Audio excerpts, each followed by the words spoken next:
Sud Radio, le journal des sports. Et bonjour mon cher Jules Boscherini. Et bonjour mon cher Maxime Yeddo. Un peu d'Ovalie pour bien démarrer ce week-end sur Sud Radio, la radio du rugby bien évidemment. Et avec notamment la 16e journée de Top 14 qui s'ouvre aujourd'hui. Bah oui Maxime, dernier week-end de championnat avant le début du 6 Nations et les clubs doivent composer sans leurs internationaux. Mais ça ne devrait pas nous empêcher d'assister à un très beau duel entre équipes en forme, car cette 16e journée s'ouvre avec Montpellier, Stade Français à 14h30. Des Parisiens pleins d'ambition pour ce match et qui veulent enchaîner après leur succès à Bordeaux la semaine dernière, comme l'explique le talonneur Lucas Pérez-Blanc. On est très content d'avoir gagné à Bordeaux. Après maintenant il faut rester très humble et la saison reste très longue. On va essayer de ne pas se relâcher. Ça va pas être évident parce que gagner à Bordeaux c'est pas anodin. Mais on est très concentré, très en confiance. Donc on va y aller l'esprit libéré parce qu'on voulait chercher des points sur ces 2 matchs de déplacement extérieur.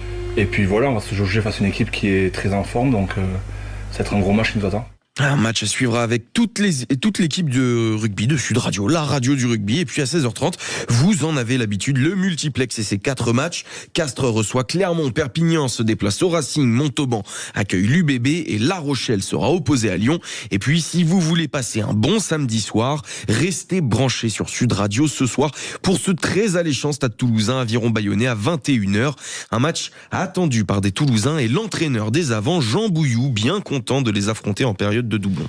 Ça fait plusieurs saisons qu'on les reçoit à cette période-là là, au même moment, donc c'est toujours cette joie de les recevoir et de faire un gros match. On sait qu'ils seront forcément prêts puisqu'ils ont perdu chez eux contre Castres. On sait aussi que leurs sorties à l'extérieur n'ont jamais été bonnes jusqu'à présent, donc on sait leur capacité à se remobiliser pour ce match-là particulièrement. Donc nous, on sera aussi près de notre côté. Donc rien de plus à dire. Ça annonce donc la couleur sur Sud Radio, la radio du rugby. Et puis un mot de Pro D2 également avec la 19e journée qui s'est achevée hier soir. Et c'est Biarritz qui s'adjuge le choc de la soirée contre Grenoble. Victoire 25-15 du BO et des Grenoblois qui repartent donc bredouille d'Aguilera et qui lâchent donc de nouveaux points dans la course au top 6.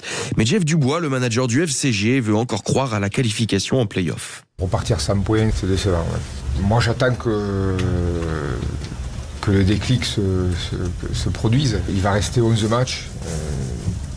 Très certainement, si tu veux arriver à te qualifier, il va falloir gagner 9 sur 11. Donc, à un moment donné, il va falloir faire une série de victoires. Autrement, tu ne pourras pas t'en sortir. Donc, tant que c'est plausible, tant qu'il y a de l'espoir, il faut y croire.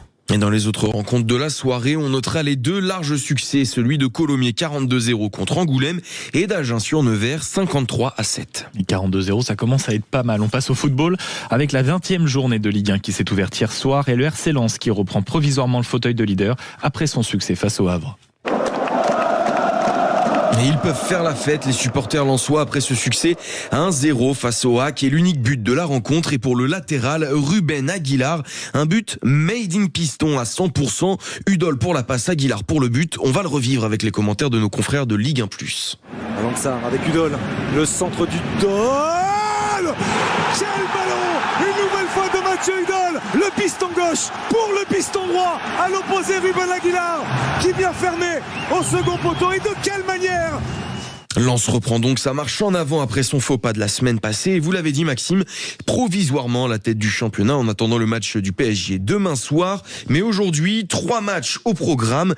Le Paris FC accueille l'Olympique de Marseille à 17h. Lorient accueille Nantes à 19h.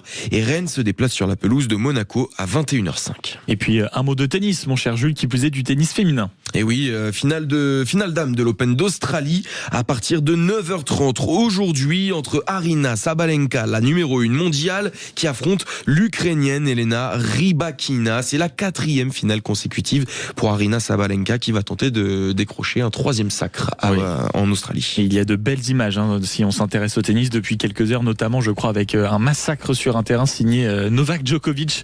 Mon cher Jules, merci beaucoup pour ce journal des sports. On vous retrouve comme d'habitude après le journal de 9h et après la revue de presse dans un instant.